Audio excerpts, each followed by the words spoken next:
il y a 60 ans et un mois, le 16 juin. Hein.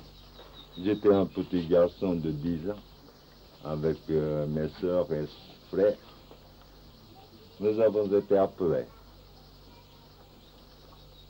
au chevet de ma mère qui allait mourir.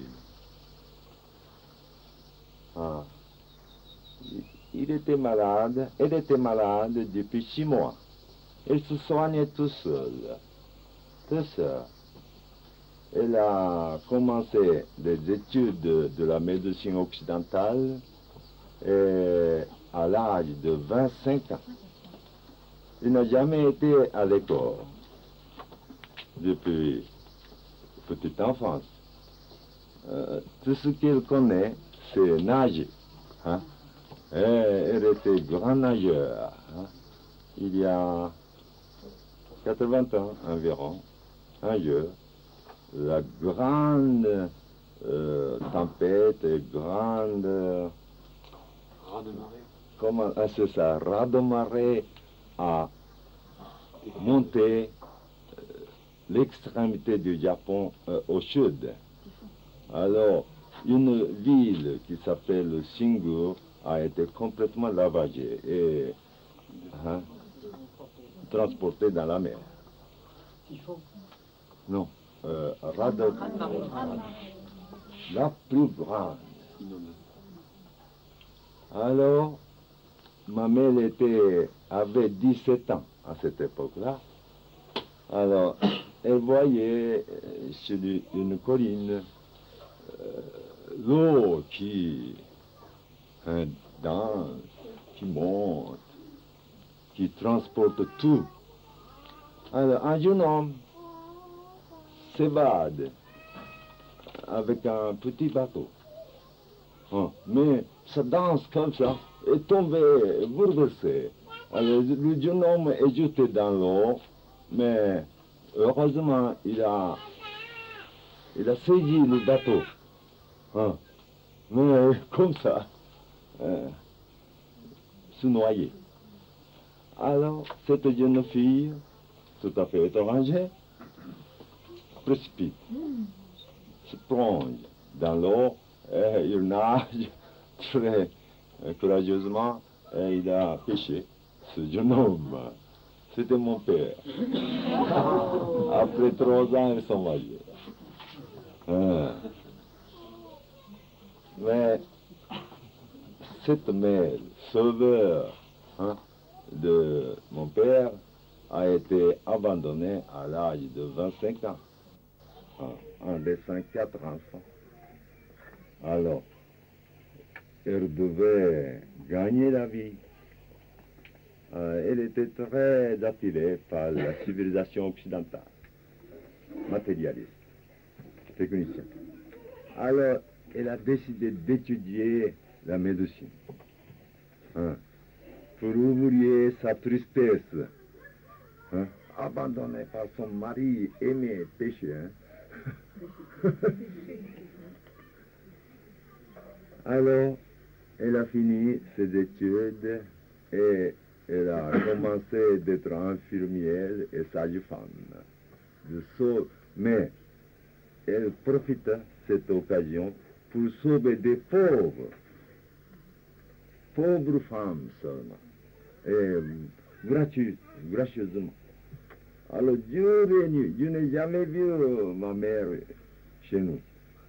Il se lève, il sort très tôt, et elle revient très tard quand nous sommes déjà couchés. Ça a duré 2 ou 3 ans. Enfin, il a été contacté tuberculose. Alors, il a commencé de vomir du sang au mois de janvier, et ça a duré 6 mois.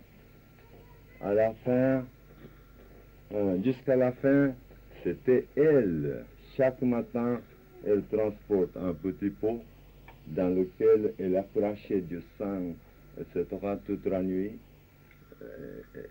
Elle va à l'extrémité de notre jardin elle creuse la terre et elle enterre très profondément.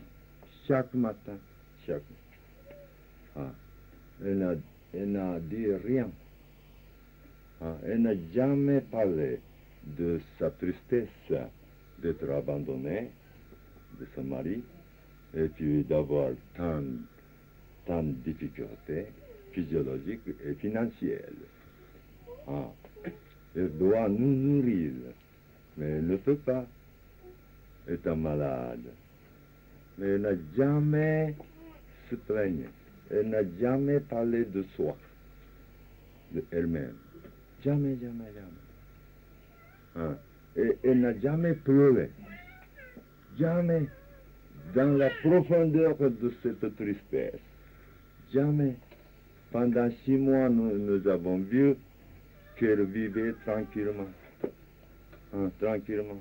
Tous les matins, enterrement de sang. Juste pour Dieu même, où elle est morte, toute seule. Alors, combien elle avait, quelle tristesse elle avait ce jour 17 juin. J'ai sauvé, j'ai soigné tant de pauvres femmes. Mais maintenant, c'est la fin. C'est fini. Je suis fatigué. Alors je pars. Vous devez tous rester sages. C'est tout. Rien d'autre chose. Ne jamais pleurer. Ma maman, dans toute la vie. Rien. Et elle était très taciturne. Elle est partie. Après, nous sommes assis très cérémonieusement au chevet. Mais elle ne continue plus. Alors, nous sommes fatigués, mais la couleur a complètement changé de son visage. Alors j'ai touché un peu ici. C'était froid. Alors, je n'ai jamais rencontré la mort jusqu'à là. Alors, je ne savais pas qu'est-ce que c'est la mort. Alors nous sommes sortis, nous sommes sauvés. En dehors, pour s'amuser. Alors, l'autre, le voisin, est venu pénétrer. Et voyant la mère est morte, alors il nous appelle et dit: ah, pauvre enfant, vous avez perdu votre mère est morte.